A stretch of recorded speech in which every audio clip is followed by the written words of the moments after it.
Hello everyone, welcome back to a brand new video and of course a brand new review. The pair of sneakers I'm taking a look at today is something I'm personally extremely excited for. You could say that the sneaker we're looking at today kind of played a pretty big part in what we know as the sneaker game right now. But like always, let's jump straight into today's pair of sneakers, and that is the Adidas Ultra 4D.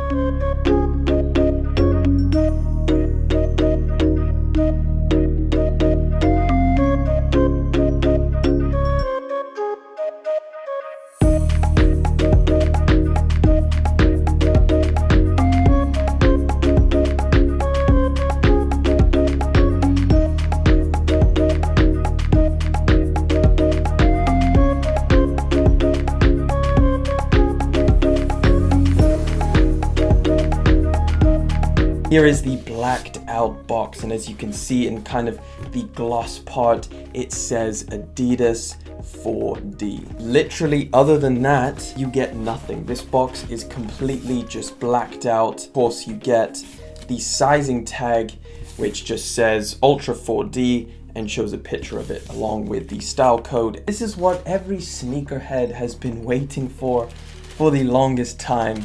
I bring you the Adidas Ultra 4D.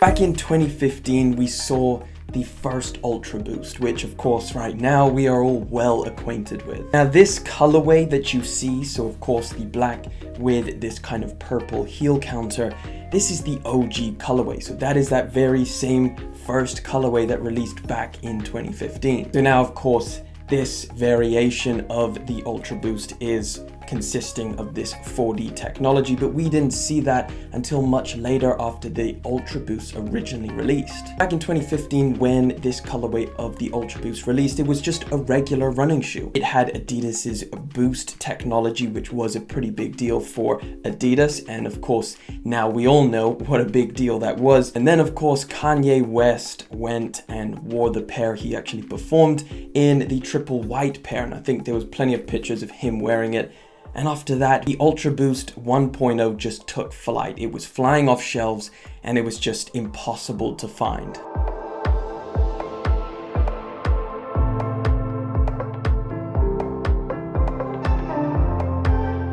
After that, Adidas started pushing out loads and loads of different variations of the Ultraboost. It was collaborations with Kith, with Bape, with all kinds of different other companies.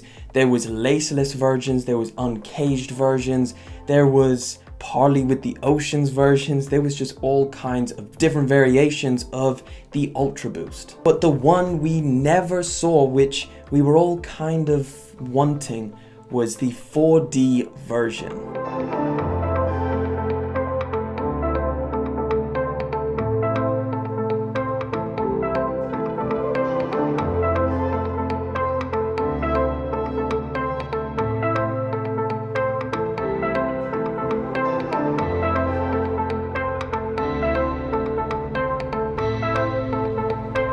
Now around that time when the Ultraboost was booming, Adidas released a sneaker called the Futurecraft 4D.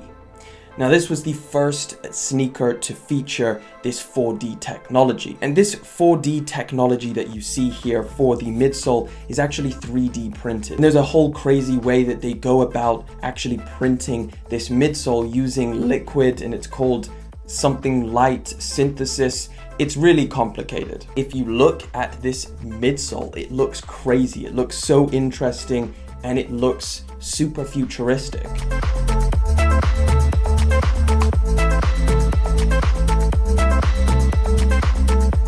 Since the release of the Futurecraft 4D, Adidas has been able to produce more sneakers with this 4D midsole. However, back in the day, they cost a lot of money. First few different silhouettes we saw with this 4D technology were like $400. It was definitely something that was not attainable for a lot of people. And now fast forward to the day we finally get a mix of this Ultraboost and the 4D technology, and it is coming at only £180 or $220.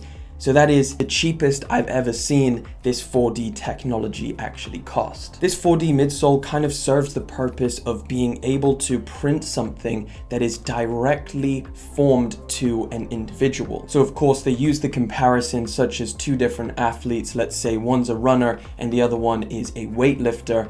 These two athletes are going to need two different shoes. Now, even though I feel like this sneaker is a little bit late in terms of the Ultraboost hype and of course the 4D hype. Now the Ultraboost is not as hyped as it used to be. However, this still sold out completely, and in fact it's reselling for a little bit of money.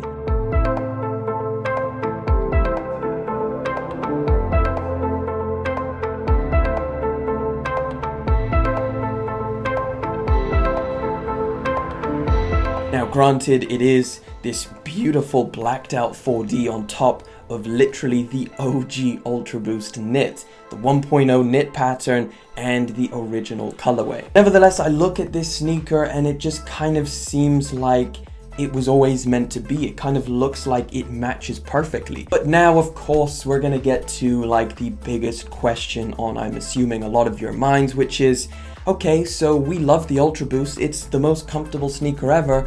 You're handing me this pair of 4Ds.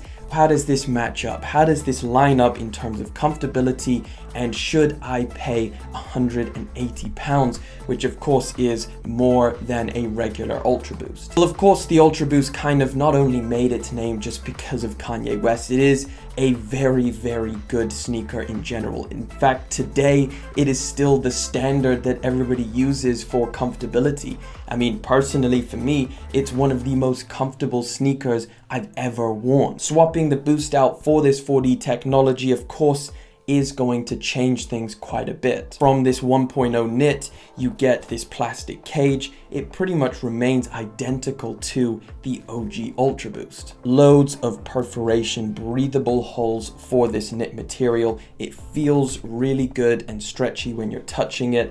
And of course, this plastic cage is pretty much the only thing stopping this from being an entirely sock-like fit on the upper. This plastic cage comes in all black with a little bit of kind of like a shine to the three stripes that you find. The laces are black with these tiny little gold aglets. The ankle area is padded as exactly the same as the 1.0 Ultraboost, and just below that you get this plastic heel counter, which again I really thought was a great addition, even though they kind of altered it. Some were just stitched. And this counter comes in that purple color, and right on the top it has that text. Instead of normally what it says is Ultraboost, it now says Ultra 4D. The insole of this sneaker, of course, used to read Ultraboost, and now again it says Ultra 4D. And then of course moving down to the midsole, where you get this very, very complicated, I mean, it just looks crazy. It's like this lattice design,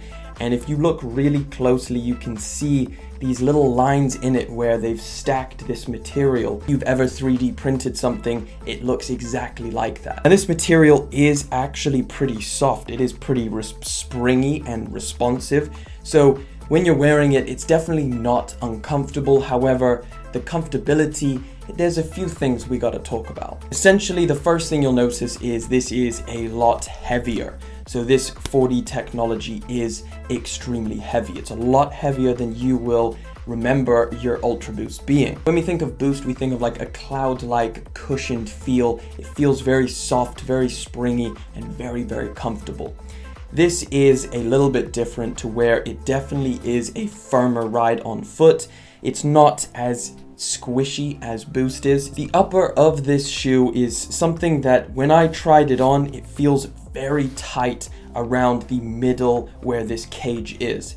Now I tried loosening it up and it still was pretty tight. Maybe it's because of the 4D midsole that they had to put on this, but one thing to definitely note, it is very, very tight around this midsection. It is pretty true to size. However, if you have wider feet, I would definitely suggest going up half a size, because I do think you're gonna feel this constricting right around the middle of your foot. Boost is a huge part of Adidas, and we have to thank the Ultraboost for making that happen. And of course, 4D is something that is going to be the future of Adidas. This is something that they can really utilize and change the sneaker game or the running game for future to come. So this is a very significant sneaker, and I definitely respect it and think it's an amazing looking shoe, however you put it. But that pretty much wraps it up for the Ultra 4D. Now it's going to take me a while to get used to saying Ultra 4D instead of Ultra Boost. Thank you guys so much for liking, thank you for commenting, and thank you for subscribing.